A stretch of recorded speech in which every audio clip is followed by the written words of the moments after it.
caminhar para quê? Para a construção de um grande projeto nacional na área da saúde. Um projeto nacional que, ganhando uma grande consciência, que podendo inclusive ser suprapartidário, que podendo fazer quase que um grande gesto de desejo e força, transformar em uma vontade tão grande que se torne irreversível.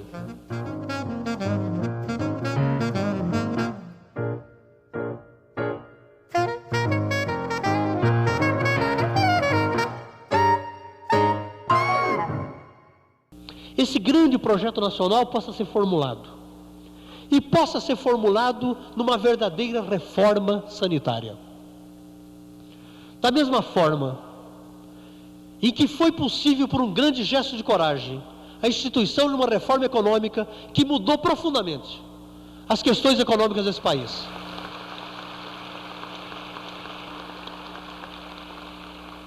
Ou seja, na realidade, a reforma sanitária seria um processo que questionaria as próprias bases de estruturação da sociedade capitalista, de certa forma. Ou seja, ela transcenderia muito o espaço mais restrito de atuação do sistema de saúde, né?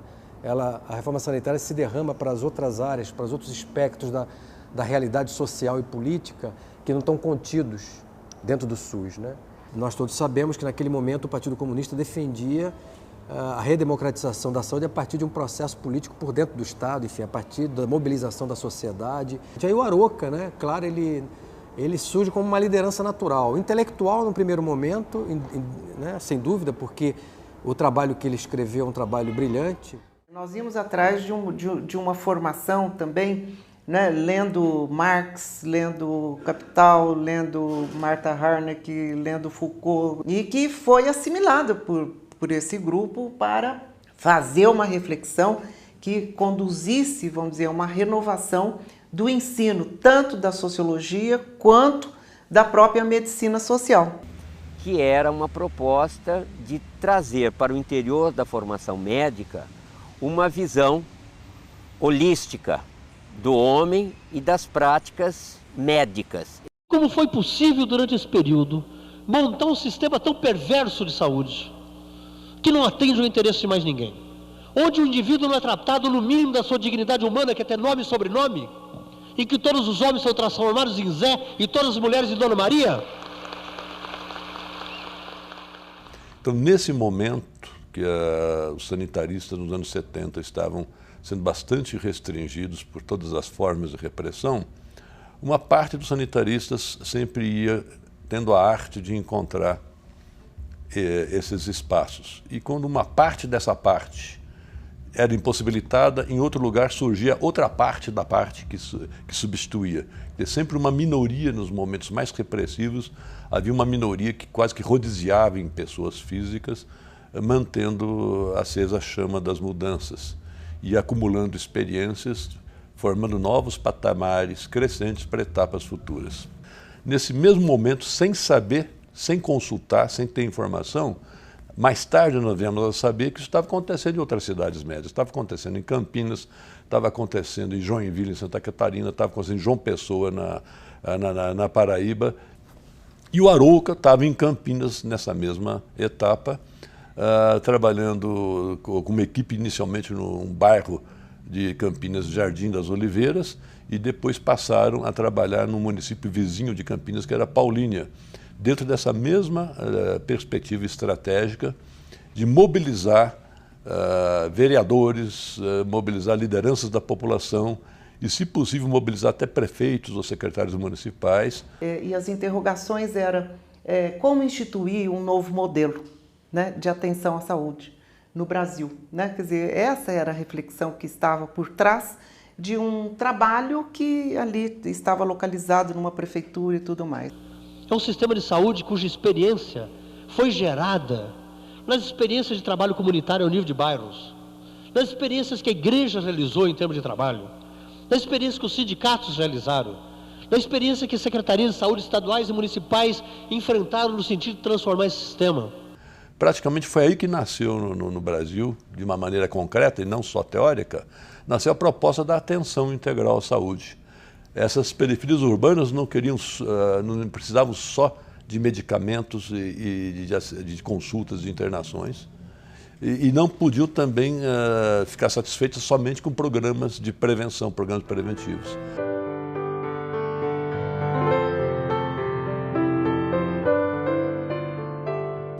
E Aroca, quando defende a tese de doutoramento dele, né, o dilema preventivista, esse trabalho está totalmente imbuído desse novo olhar, desse novo debruçar sobre a saúde e a medicina.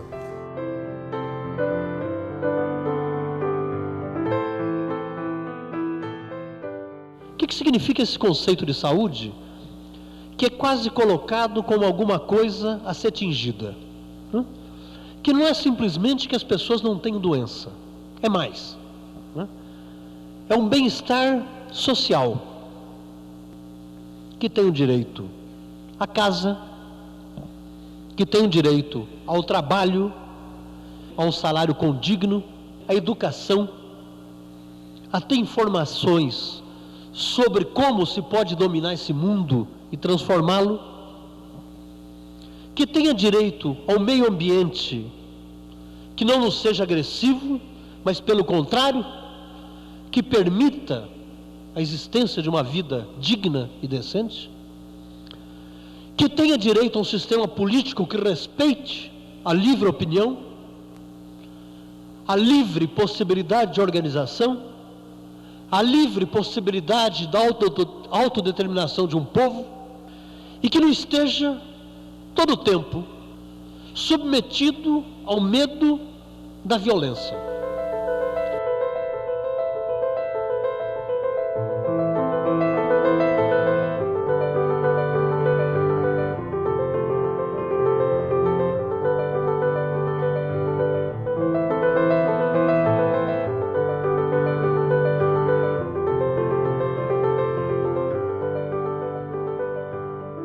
Então, o Aroca introduz, né, a discussão sobre o capital monopolista e como esse capital começa a circular na área de saúde violentamente, que era uma novidade enorme, não existia economia da saúde até aquele momento. A compreensão que se tinha é que não era possível melhorar o nível de vida da nossa população enquanto persistisse nesse país um modelo econômico concentrador de renda e um modelo político autoritário. Essas vertentes, digamos assim, dão a base teórico, conceitual e política da tal da reforma sanitária. E aí o SEBS, Centro Brasileiro de Estudos de Saúde, né, surge em 1976, interessante porque ele surge em São Paulo, pelas mãos de Davi Capistrano Filho e José Rubens de Alcântara Bonfim, surge muito como a necessidade da construção de um veículo para a disseminação dessas novas ideias. O SEBS conseguiu aglutinar um conjunto de pessoas em torno de algumas ideias força e de uma proposta política. E mesmo que a boa parte fosse do partidão, conseguiu ser amplo o suficiente para não ser uma entidade partidarizada. Foi aqui no Rio que o SEBS transcendeu a visão de um centro de estudos para veiculação de ideias através de uma revista ou de realização de debates para um centro de estudos que colocou a questão da saúde e da democracia como eixo político do movimento de reforma, não só de reforma do setor saúde, mas também de reforma da própria sociedade.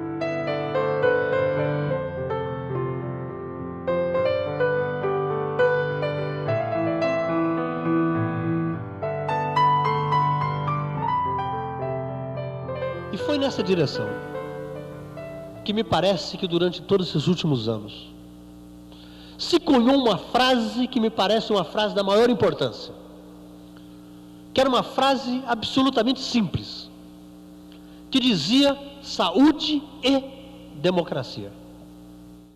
Era um projeto social, sem dúvida nenhuma, era um projeto político, sem dúvida nenhuma, era um projeto amplo, sem dúvida nenhuma, mas não tinha a abrangência que teve depois. Isso foi construído. O primeiro simpósio de saúde da Câmara, a gente levou um documento. Esse documento, parcialmente escrito pelo Reinaldo, que redige bem, lá em casa, aquela coisa que a gente fazendo a não sei quantas mãos e tal, a gente levou esse documento para lá. Se você comparar esse documento que está nos editais da Revista dos SEBS com o que está na Constituição, a diferença é muito pouca. Foram quase 10 anos antes e nós tínhamos um projeto político construído. Se nós pegarmos esse documento hoje, praticamente tudo, não vou dizer tudo, mas a grande maioria dos princípios aprovados na 8ª Conferência Nacional de Saúde, 7 anos depois, já estavam ali. O papel do Estado, a questão da participação social, o questionamento da medicalização e do hospital, a necessidade da construção de um modelo diferenciado da questão da democracia, das condições de trabalho dos trabalhadores, da relação inequívoca entre condições sociais de vida e saúde. Estava tudo ali. Né? E essa reforma não pode ser o projeto da minha cabeça. Não pode ser o projeto da cabeça simplesmente dos técnicos. Não pode ser simplesmente o projeto da cabeça dos profissionais. Ele tem que ser construído. Mesmo que o resultado final não seja aquilo que muitos nós estamos desejando. Mas é um resultado construído, desejado, montado e inventado pela sociedade brasileira desse ano, desse século.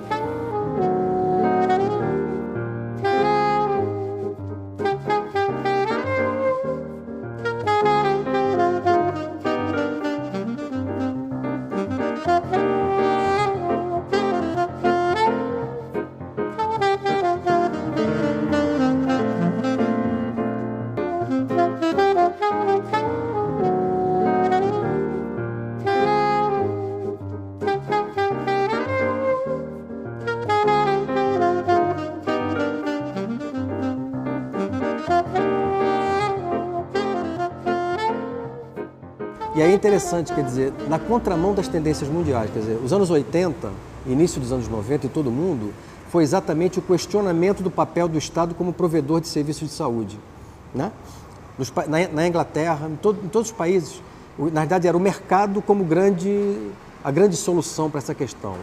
Então você construir num país com tantas desigualdades como o Brasil, um país com dificuldades, na contramão de todas as tendências internacionais, um projeto solidário que defende a universalização, defende a equidade, defende o Estado como grande provedor dos serviços, com controle social, com qualidade, é um fenômeno, é alguma coisa importante, né?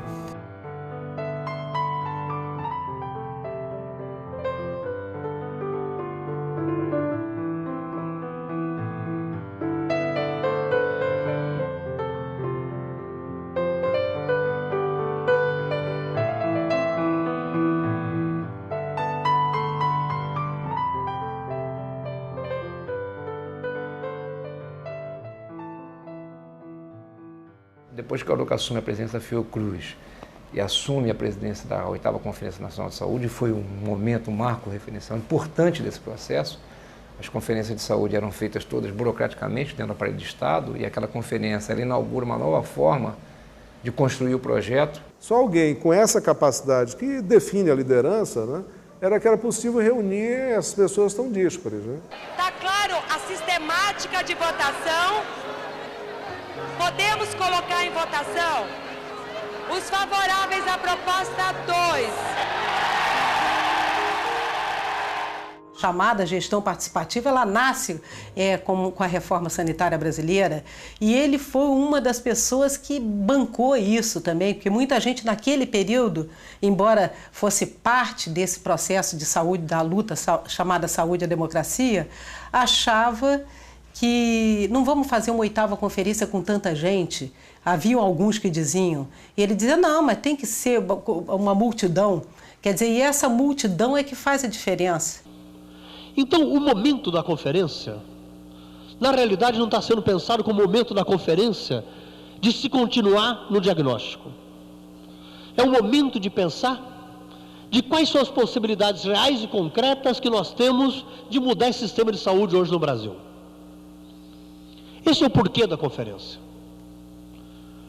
E assim ela nasce.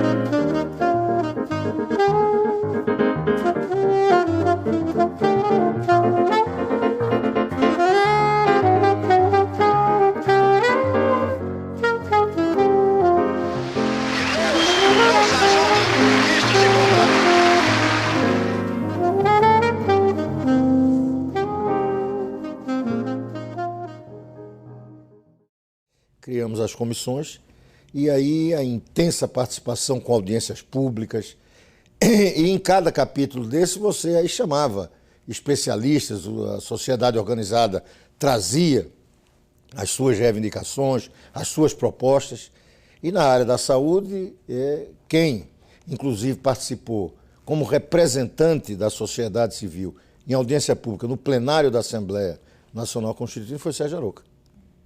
Então, trabalhar naquela transição da ditadura para a nova república, todo um arcabouço legal da saúde, numa ampla participação, colocando não só a saúde, consagrando a saúde como direito na Constituição, mas trabalhando a ideia de que a saúde não só era um direito político, mas econômico e social. Nesse período, que vai dos anos 70, né, até o final dos anos 90, nós tivemos uma capacidade, a Fiocruz foi central nisso, impressionante de formar milhares de técnicos, sanitaristas e multiprofissional dentro do SUS, da defesa do SUS e trabalhando no SUS. Quer dizer, a estruturação dos chamados núcleos de saúde coletiva em todo o Brasil, que foi uma construção do movimento da reforma sanitária, né, como espaço de pesquisa, de atualização, de formação, a própria manutenção da publicação da revista Saúde em Debate, o próprio papel da Fiocruz, né, como, né, um paradigma dessa racionalidade questionadora, inovadora. Eu acho que isso é um capital, né, humano e político inquestionável. E o que não significa que a gente resolver todas as mazelas, ao contrário. Ultimamente, já no processo de organização da 12ª, ele discutia que era preciso fazer a reforma da reforma.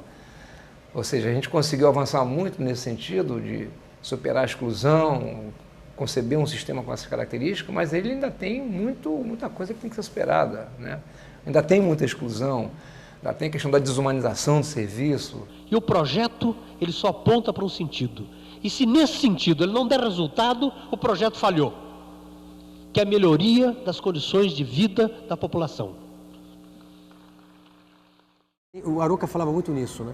Nós temos que construir um novo modelo. Esse modelo está falido, ele usava muito essa palavra. Esse modelo que não dá conta ao mesmo tempo da patologia, mas que não dá conta da singularidade de cada cidadão, que não dá conta do sofrimento e que não dá conta de olhar para as condições sociais em que essas doenças se desenvolvem, é um sistema que não nos interessa. Daí a necessidade da reforma da reforma, né? Não é nenhuma crítica às diretrizes do SUS. A gente tem que ter universalidade, tem que ter equidade, tem que ter integralidade, o sistema tem que ser hierarquizado. Bom, e daí? Como é que organiza um hospital? O que é um hospital com reforma da reforma? Atenção primária. Adianta encher de médico a atenção primária para medicalizar a vida? A saúde coletiva, nós vamos ser uma saúde coletiva vitoriana, como está ficando? Obesidade faz mal, sal faz mal, álcool faz mal. O neovitorianismo cabe aos sanitaristas passar medo nos outros, né? Como é que nós vamos incorporar a história de vida na clínica, a história da comunidade na saúde coletiva, trabalhar com redução de dano e não com discurso moralista, né? Mas com integração da vida. Então, de repensar o programa de saúde da família, não é de jogar fora o programa de saúde da família, mas de reconstruí-lo, né? De fazer uma intervenção no hospital não só financeira, não só administrativa, mas repensando a organização, a relação, o papel. Eu acho que a importância do Arouca é que a obra dele não foi uma obra encerrada, autorreferida, datada. Ela tem essa característica, mas ela tem a característica de amplitude, de abrir perspectivas, de instigar desdobramentos. Mas eu acho que é exatamente por aí que é o caminho. Eu acho que nós temos que aprender a viver com a diversidade, nós temos que aprender a viver com o coletivo, e vai ser na diversidade, vai ser no coletivo, é que nós vamos construir nosso projeto. Imaginando que na construção disso, muitas vezes nós vamos errar. Mas nunca vamos errar o caminho que aponta para a construção de uma sociedade brasileira mais justa. Muito obrigado.